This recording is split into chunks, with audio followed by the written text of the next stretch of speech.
Hello and welcome to today's live. Today I want to talk to you about the at least so far, the most surprising thing I guess about menopause and the not menopause, perimenopause, and how that's affected me. Which is also the reason why I actually wasn't live yesterday. I was meant to work yesterday and I decided to take the day off because of it. And if you are new around here, have no clue what the heck I'm even talking about. So I felt that I've crossed over into perimenopause sort of second half of last year, so 2025. Especially at the beginning of this year, there were no symptoms. I just energetically I could feel that was happening. Then at the beginning of 2026, my skin started to be really dry, like my lips for a good few months. No matter what I was doing, they were cracked. They were sore. I've honestly never experienced anything like it, and that was all due to perimenopause and the hormonal fluctuations. And then I somehow I guess I started looking after myself, and somehow that all went. And then for the past few days, and especially yesterday, the fatigue, the hunger, the extreme hunger. So I've noticed it so yesterday was Thursday, and Wednesday evening, that I was absolutely famished. I said to my husband, he was like, I don't understand, because I've had meals, I eat what I normally eat. It's not like I've been starving myself. And I woke up, so I had Wednesday evening, I had what did I have in the end? Oh, my granola, yogurt, and fruit, berries, just as a bedtime snack almost. And I woke up yesterday and I was feeling absolutely rubbish. No energy, the hunger was so real. And it didn't matter how much I was eating, the hunger, almost that hole in my stomach was still there. Because of that, the fatigue, I couldn't do anything. I was, after I picked up my daughter from nursery, I read to her 2 stories, and I just had to close my eyes because I was so exhausted from it. And I'm just like, what on earth is this? So I Googled it yesterday, and yes, this hunger and the fatigue and exhaustion is just a symptom of perimenopause because of the drops of estrogen and progesterone. Yeah, I'm pretty sure that's it. So the hormones, they just drop and fluctuate so much, and that's how the body deals with it. And I'm just so I was like, okay, fine. So in my head, I'm just like, okay, I'll have an early night. I make sure I eat nutritious, especially protein heavy meals, and make that have workouts and movement. I call it movement rather than workouts because it gives me a bit more flexibility, I guess. And then I've made the mistake of not having a snack last night. So I was a little bit hungry. I was like, oh, it'll be fine. Boy, was it not. I woke up in the middle of the night. I was sort of stretching, and it's almost the hunger was too much that I nearly was sick.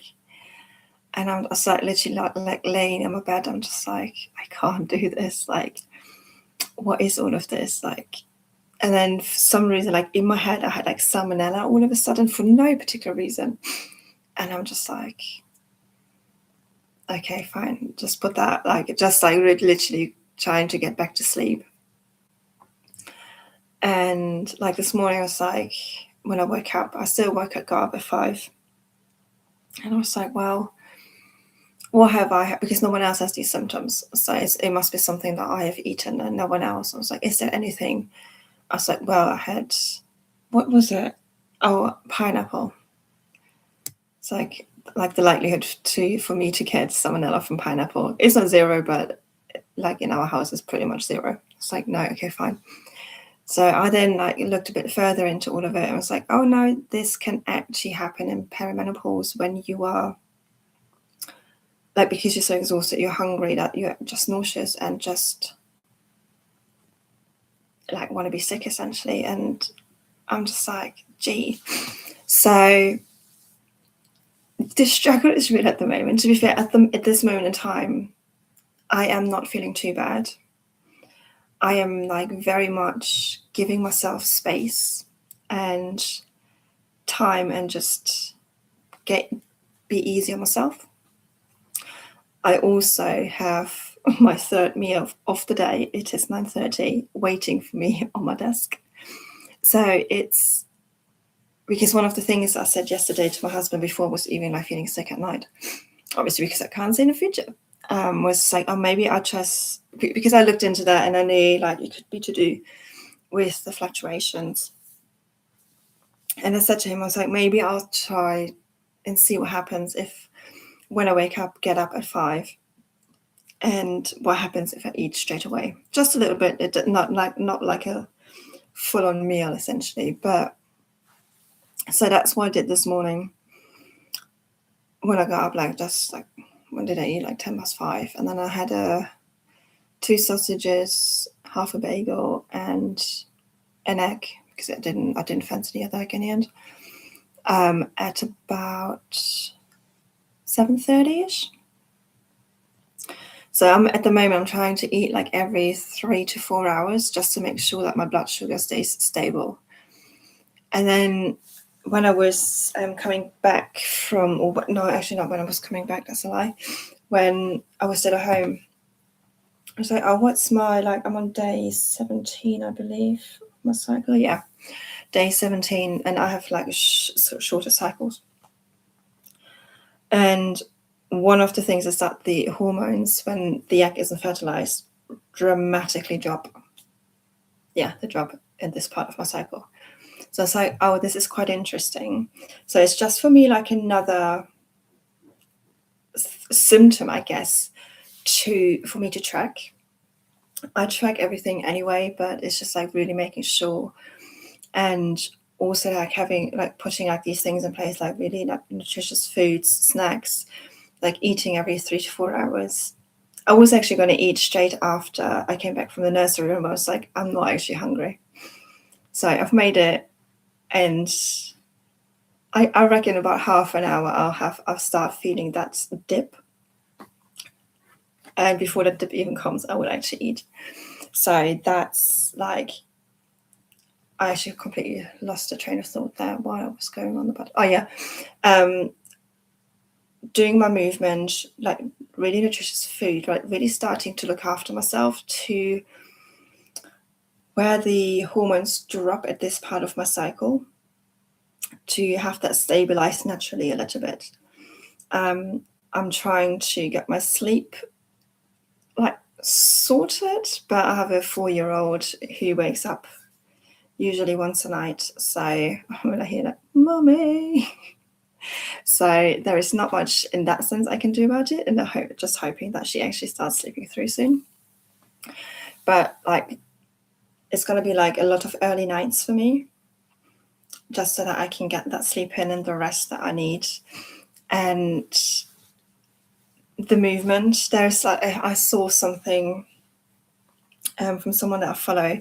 She, I guess, adapted, is it 75 hard, I think it is, to 75 me, which I really quite like the idea. And so she just does like self-care things, essentially, like things for herself rather than like, you know, what 75 hard is really about. So I like the adapting that for myself as well.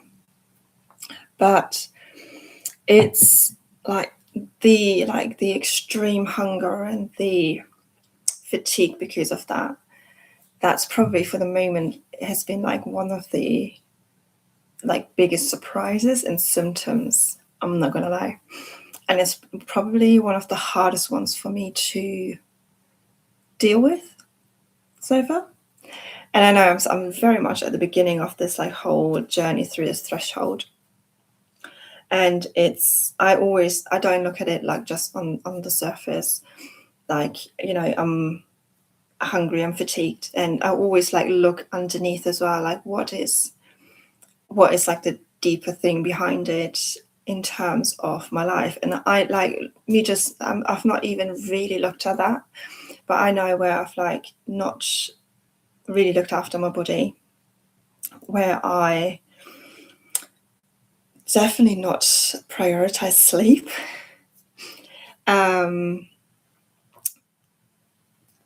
things like definitely not nutritious food, movement. It's all of like these things where I've like almost neglected myself on that sort of front. I mean, neglecting is like a big word to say here, but I've not really looked after myself. And like within this threshold, like this journey, it's coming out. And I know that, that the body is like constantly talking to us. And that's the thing. I was like, yes, it's a symptom I very much dislike. I have a very active 4-year-old. She doesn't understand. Mommy doesn't have the energy. She doesn't. So for me, it's very much like I want to keep going to certain, just not keep going to push past things, because that's part of the issue, right? It's just like I want to keep going in a way and live my life in a way that feels good for me. And for that, I need energy. And like these past 2 days, like have highlighted like a load. But it also highlighted for me that there is actually things that I can do, because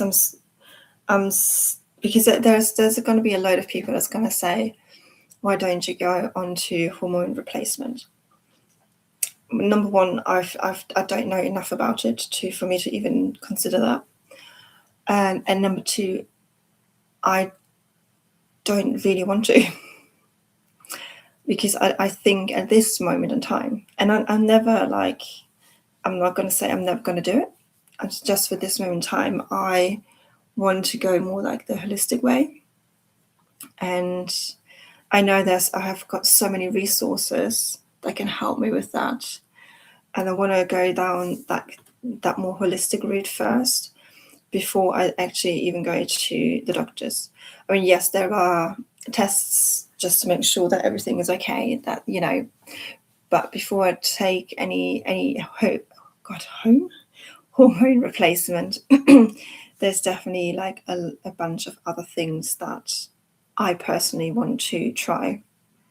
And there is like nothing, like everyone is on their own journey and make their own decisions. There is nothing wrong with it. It's just for me at this moment in time, I don't want to do that.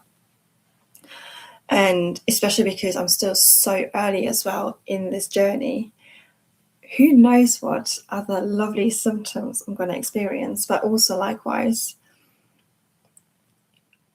I can like not balance it, that's probably not the right word, but I can, with the with the things I'm putting in place, with the sleep, with the nutritious food, with exercise, I think with that alone, there's a lot that I can negate. Putting on top of that on the way home, I was like, oh, let's actually think about for myself, doing some energy healing, just especially around all of like the perimenopause symptoms, like the perimenopause in general. So I'm going to have a little play around with that. That sounds really funny, but yeah. So there is like tools that I have myself that I've not even applied to on myself. So it's just going to be a gradual thing for me, but that's like this like extreme hunger, and I don't think it's like that it's talked about a lot. Like all of the things that I always hear about perimenopause is putting on weight and hot flashes. And there are so many other symptoms as well, though. And I mean, I've been having a headache for like 2 days. which all coincides with this, which is because of the fatigue, because of the hunger. And like the more I sort of look into all of like the perimenopause stuff, I'm just like, the more I obviously understand and also go deeper on this journey within me, because there is like a deeper journey to be had within my inside of me, like my soul and my life. And it is said like this is a threshold for things to like almost fall away, like you're coming out like your true self, your deeper self, and not give a fuck anymore, essentially. So that's what this threshold often is said. And this is definitely what I'm experiencing on like a deeper soul level as well, because there's obviously different levels for us. We have obviously the physical, the mental, and then we've got like more of the soul level, which is where I'm personally diving into more, just to help me and just to really, like, I guess become, that sounds really wrong, but to become the person I'm meant to be. I don't know why that comes through, but that just came through for me. And the more I do that, the more I talk about these things, like, because if I would have come across like someone talking about like the like extreme, I've never, honestly, in my life, I've never experienced such extreme hunger than I did yesterday. And it knocked me sideways. I was laying on the sofa all day. I couldn't even reach for like 10 minutes to my daughter.